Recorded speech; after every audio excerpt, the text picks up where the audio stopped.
నమస్తే, welcome to Abhinav Bharat. చాలా కాలం తరువాత మళ్ళీ యుగాంతం అనే వార్తలు తెర మీదికొచ్చాయి. ప్రపంచం అంతమైపోతుందనే చర్చ మళ్ళీ మొదలైంది. ఈసారి కారణం ఒక గ్రహ శకలం వేగంగా భూమి వైపు దూసుకురావడమే. గతంలోనూ ఇలాగే యుగాంతం వార్తలు వచ్చినా ఆ తేదీన ఏమీ జరగకపోవడంతో ప్రపంచం ఊపిరి పీల్చుకుంది. ఇప్పుడు మళ్ళీ శాస్త్రవేత్తలు అపోఫిస్ రూపంలో ఆపద పొంచి ఉందని హెచ్చరిస్తున్నారు. ఆ కథ కమామిషేంటో ఒకసారి తెలుసుకుందాం. ఒక్కసారిగా ఈ భూమిపై జీవజాలం నాశనం కాకపోవచ్చు, కానీ మనుగడను ప్రశ్నార్థకం చేసే ఇబ్బందులు, ప్రకృతి వైపరీత్యాలు వచ్చే అవకాశం ఉందని శాస్త్రవేత్తలు అంటున్నారు. త్వరలోనే యుగాంతం వచ్చే అవకాశాలు ఉన్నాయని నాసా సైంటిస్టులు ఆందోళన చెందుతున్నారు. అంతరిక్షంలో అనేక గ్రహ శకలాలు తిరుగుతూ ఉంటాయి. ముఖ్యంగా మార్స్, జూపిటర్ మధ్య పరిభ్రమిస్తూ సూర్యుడి చుట్టూ కూడా తిరుగుతుంటాయి.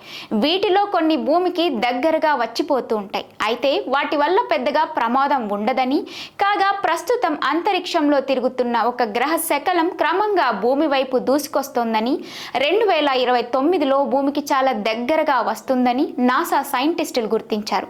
దానికి అపోఫిస్ అని పేరు పెట్టారు. అపోఫిస్ అంటే ఊహకి అందనిదని అర్థం.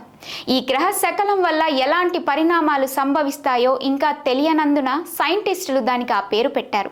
వాస్తవానికి ఈ గ్రహ శకలం భూమి వైపు దూసుకొస్తున్న విషయాన్ని 2004లోనే కనుగొనగా అప్పట్లో ఒకసారి అది భూమికి దగ్గరగా వచ్చి వెళ్ళింది. కానీ ఎలాంటి ప్రమాదం జరగలేదని శాస్త్రవేత్తలు గుర్తించారు. అయితే దాని పరిభ్రమణ సమయాన్ని, లక్షణాన్ని బట్టి తిరిగి 2029లో 2036లో కూడా భూమికి సమీపించే అవకాశాలు ఉన్నాయి. 2029లో కూడా అపోఫిస్ గ్రహ శకలం వల్ల ప్రమాదం లేదనే అంచనాలు ఉన్నప్పటికీ దాని పరిభ్రమణ వేగాన్ని, శక్తిని బట్టి శాస్త్రవేత్తలు ఆందోళన చెందుతున్నారు. ఎందుకంటే 350 మీటర్ల పొడవైన ఈ గ్రహ శకలం ఓ పెద్ద నౌక సైజులో ఉంటుంది. అది గనుక భూమిని ఢీకొడితే ఒక దేశమంతా విస్తీర్ణంలోని భూభాగం నాశనం అవుతుందని, పైగా వాయు కాలుష్యం విపరీతంగా పెరిగిపోయి ప్రజలకు ఊపిరాడని పరిస్థితులు సంభవించే ఛాన్స్ ఉంటుందని సైంటిస్టులు అంచనా వేశారు.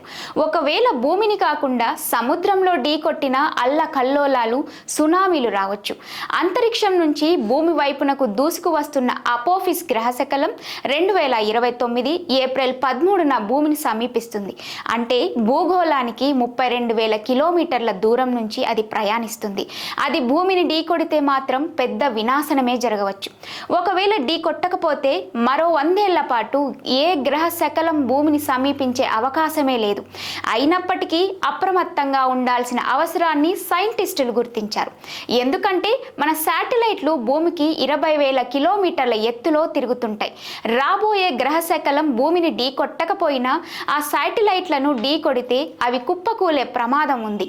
దీనివల్ల కూడా భూమిపై కొంత నష్టం జరగవచ్చు. అపోఫిస్ గ్రహ శకలం భూమిని సమీపించేందుకు ఇంకా 5 ఏళ్ల సమయమే ఉంది. ఇప్పటి వరకు వచ్చిపోయిన గ్రహ శకలాల వల్ల ఎలాంటి ఇబ్బంది లేకపోయినా 2029 ఏప్రిల్ 13న అలాగే జరుగుతుందని గ్యారంటీ లేదు. కాబట్టి యూరోపియన్ స్పేస్ ఏజెన్సీ రాబోయే గ్రహ శకలాన్ని ఓ కంట కనిపెడుతూ ఉంది. అది భూమిని ఢీకొట్టే పరిస్థితే గనక తలెత్తితే దానిని అంతరిక్షంలోనే బ్లాస్ట్ చేసే టెక్నాలజీని కూడా నాసా సైంటిస్టులు డెవలప్ చేస్తున్నారు. అయినప్పటికీ అపోఫిస్ సడన్ గా భూ వాతావరణంలోకి దూసుకొస్తే ఆటోమేటిక్గా పేలిపోతుంది. అందుకే ఏం జరిగినా జరగకపోయినా అప్రమత్తంగా అయితే ఉండాలనే ఉద్దేశంతో సైంటిస్టులు తమ పనుల్లో నిమగ్నమై ఉన్నారు.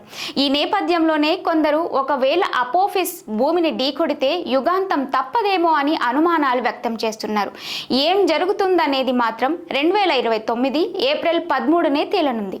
నాయకులారా, మీ పనితనం మీ అధినాయకులకు తెలియజేయాలనుకుంటున్నారు. ప్రజలారా, మీ సమస్యలను మీ నాయకులకు తెలియజేయాలనుకుంటున్నారు. ప్రజా సమస్యల పరిష్కార వేదిక మీ అభినవ్ భారత్.